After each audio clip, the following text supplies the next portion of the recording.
All right, ladies and gentlemen, welcome. This is your AstroShaman, Pernell Bobby. We are generating an economy of harmony, leveraging human design astrology. You can take a human design, take an astrology, combine it together in one little melting pot. All right, and we're talking about the Virgo full moon today, happening at 16 degrees. 16 degrees, degree of Cancer. We're going to talk about sensitivity. We're going to talk about security. We're going to talk about what makes us feel like we're belonging in society for a lot of reasons. I took my little mini notes here. I want to briefly mention some of the major aspects. Before I do, go ahead and hit the thumbs up. For my people watching on replay, I want to say thank you. If you make it here on replay, drop the Virgo sign right now in the comments, in the chat. Let me know you're here on replay. And if you love Virgo, drop Virgo and drop in the comments one reason why you love Virgo. I love Virgo. I feel like Virgo is one of the most criticized signs. It's underrated, and until we have some major influences, basically when we're dead and the next generations after come, I'm talking big planetary influences, right? But there are some still alive, being the Virgo and Pluto generations and X, Y, and Z. So let's get into this. The moon is that place in that sense of belonging. It's what we need to feel safe, to feel like we're belonging in society, in the world, especially because, as I see here on my trusty laptop thingy design over here, we have a moon and Uranus. Is that Uranus? Yes, a moon and Uranus conjunction. Uranus is that Aquarian influence, and what's major about this is right at the full moon, Aquarius to be 29 degrees. The last planet in Aquarius, 29 degrees, in Saturn. So that's a karmic story writing itself out about what do we need to get disciplined in, be very serious as for our approach to how we support humanity, how we take what's individual about us and contribute to a larger group, a larger network. That's a narrative writing and clearing up. Now, the key with this is Uranus is the home planet of Aquarius. Okay, so where is Uranus at? It's actually at 15 degrees. The moon will be 16 degrees at the time of the full moon, exact across from the sun in Pisces, 16 degrees. So with 4 planets in Pisces, understand that this is a lot of solar plexus action happening in human design. There will be plenty of gates in the solar plexus, which will say something like, we're gonna go through a tremendous wave of emotion, everybody. And there's a couple things happening as I look at my notes here. I wrote some keywords: being a psychic sponge. We're going to be literally taking in people's emotions from all over the world. And you might be feeling rage. You might be feeling anger. You might be feeling depressed. You might be feeling oppressed. Okay, as for how can your skills be offered to the world, to something larger and more important than you. And what can happen with this is we can start to try to minimize bad feelings. And this is one of the big things to watch out for, because the full moon in Virgo is more of an analytical beast, right? And it's very neutral. It's governed by Mercury.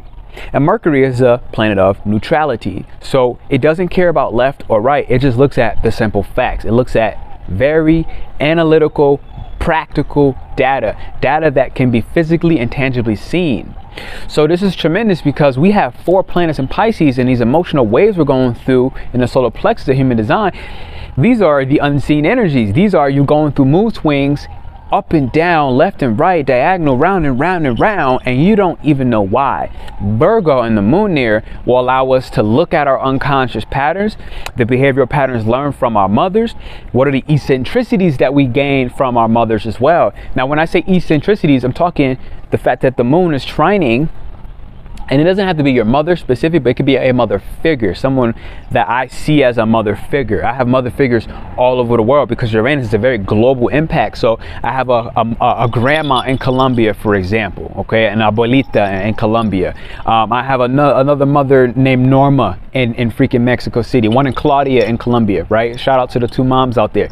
I've met moms in Bali, people who have literally mothered me while I've been abroad, literally. All right, that's way too early for this to be happening, okay?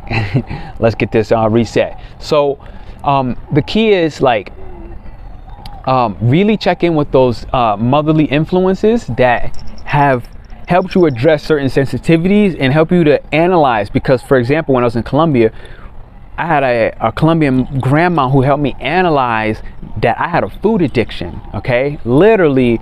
And when I say a food addiction, when I felt unsafe, and this is the beginning of quarantine, 2020, you got everybody flying out, the whole world is nervous, and I'm like, what the hell's going on, right? I'm just gonna stay put, I'm gonna stay still. Now, I did, and I was there for a couple years or so, total. And I recognized during that time frame that I would, in moments of feeling, in order to feel comfortable, I would eat. Now, the problem with this is it started beginning to negatively impact my intuition, watery things, my intuition, literally my karma and how I dealt with my karma. I wasn't dealing with my karma. I was pushing it aside and essentially numbing myself through food or through chemicals in food. 555 on screen. So this is one of the themes that we should look at, because when we're trying to minimize bad feelings, our emotions are here to be experienced, to be felt. They're not here to be suppressed. We cannot control emotions. We should only, personal opinion, should take that how you want, experience them.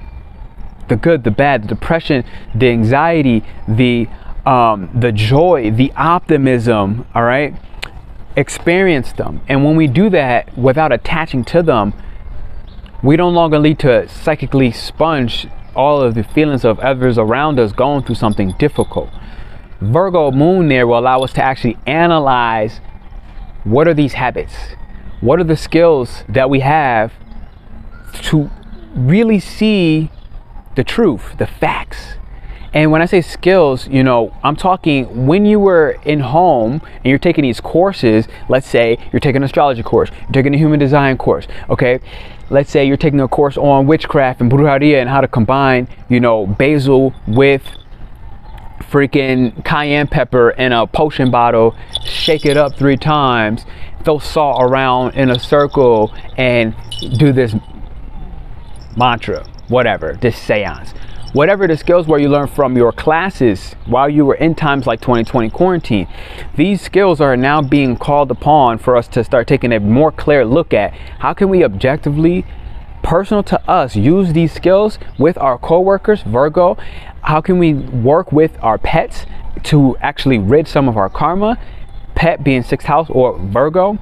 And karma is really where the 6th house is. We're working through the karma, right? Pisces, we have 4 planets in the sky, so that's where we end our karma, the opposite of Virgo. We end our karma in Pisces.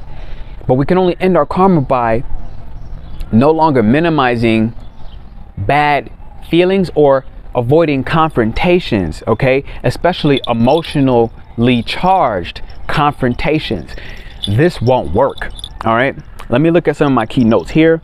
Like I said, some unusual mom dynamics. Honestly, one of the samples that I've seen is like a girl bringing her mom home. A girl bringing a boyfriend home to meet the mom, and then the mom is now seducing the boy. Literally, this is the kind of aspect that you get with the moon and Uranus, because Uranus can be supremely detached. Now, I've been playing with a theory where, okay, you got Aquarius naturally home in Uranus, but it's exalted in Scorpio. Okay. But it's not just exalted in Scorpio. When we start modernizing this, I start realizing that Aries is another one of the exaltations. It shares a dual exaltation in Uranus, and Aries has that ability to just cut them off, right? And that cutting off quickly for a new change, for mutation, aka for Aquarius to shock the world and surprise them with something completely brand new off the rip. This is part of why I see a lot of Aryan energy involved with Uranus, and it's co-ruled with Scorpio, who is another one who deals with surprises very well. Even if it doesn't want to, even if it's not ready, it transforms. It becomes something improved, something pure, something divine. And Aries does a lot of the same thing. So the reason I say this is like, that's a shocking narrative. Like, you don't bring your boyfriend home and think your mom's gonna seduce him. But the thing is, with this aspect, what it does is it kind of cauterizes our emotion. It detaches us from, you know, ever feeling like we should feel secure, to have, you know, emotions and feelings that we can allow to grow, where when we allow them to grow, it's like, what do we do to avoid certain emotional conflicts? And how is that now with Virgo full moon being analyzed and very factually, very practically, very much here on earth, right? Because everything I'm saying so far, come on, man, what's going on with the gimbal, baby? They don't want the boy to talk. They don't want me to put this message out here. Throw some love in the comments right now if you feel like this must go on. The show must go on. All right.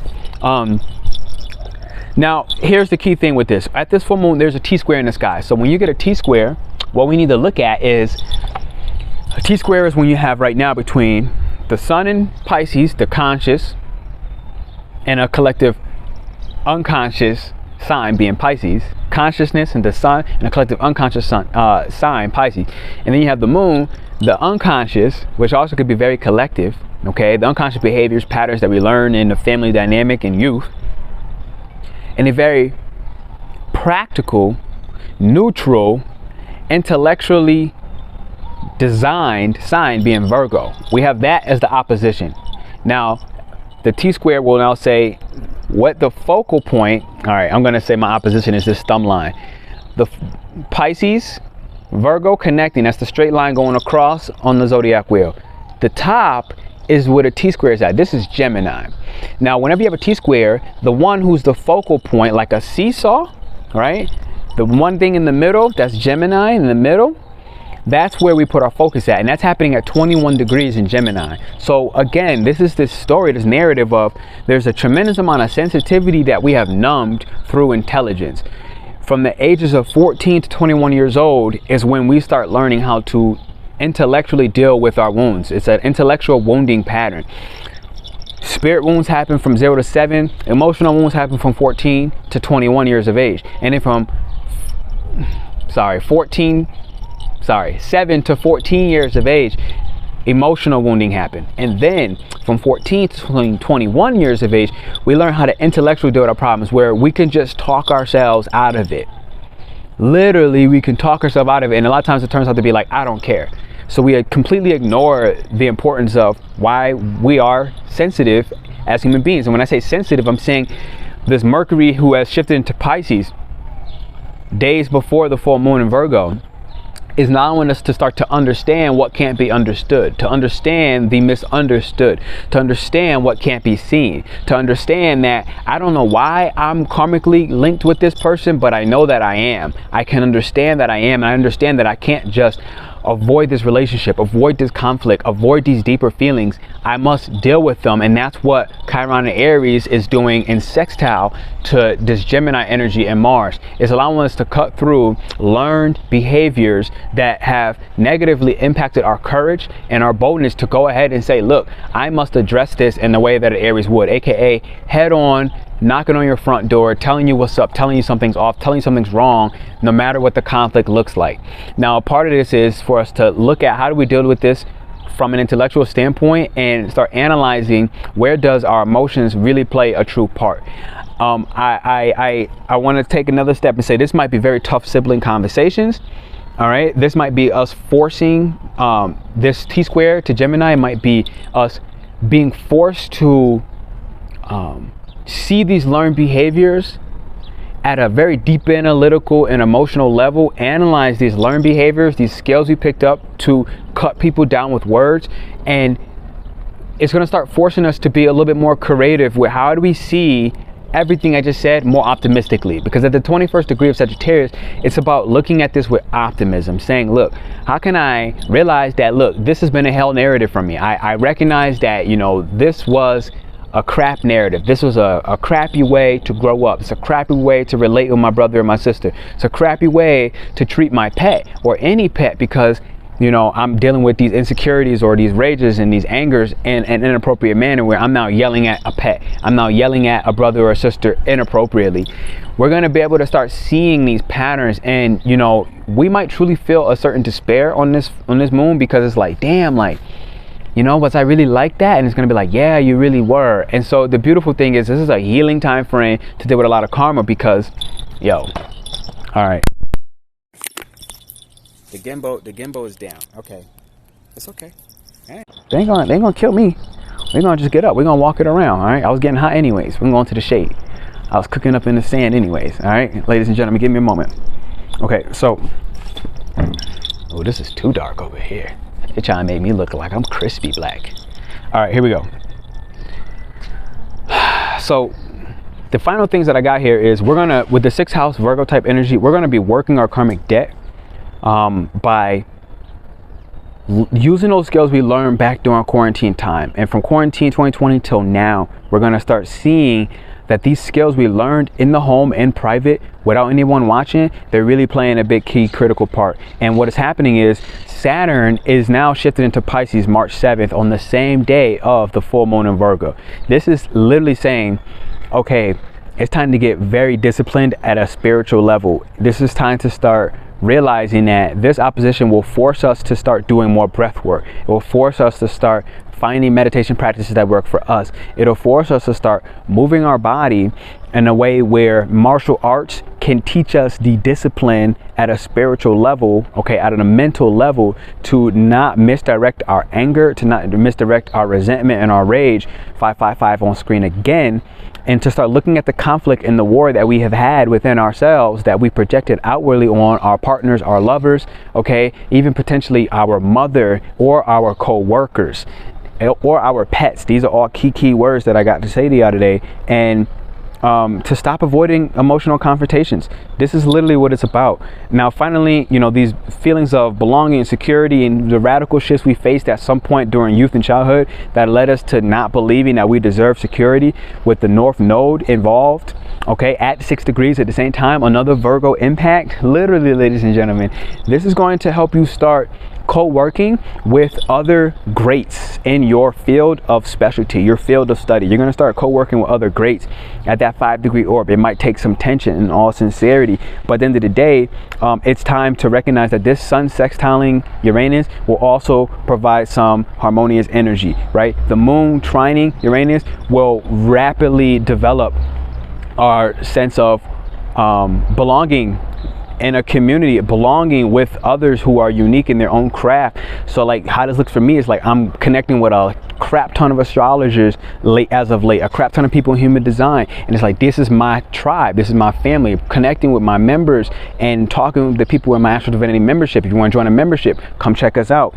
All right, this is the kind of energy where we can essentially put aside our differences and start to see that we all belong, we are all one, and that we can't judge one person for something and see them separate from us. We can't look at the victim and see the victim separate from us. We can't look at the aggressor or the persecutor and see the persecutor separate from us. We have to realize that we as human beings all have this animalistic and this instinctual nature to hunt, to kill, to survive.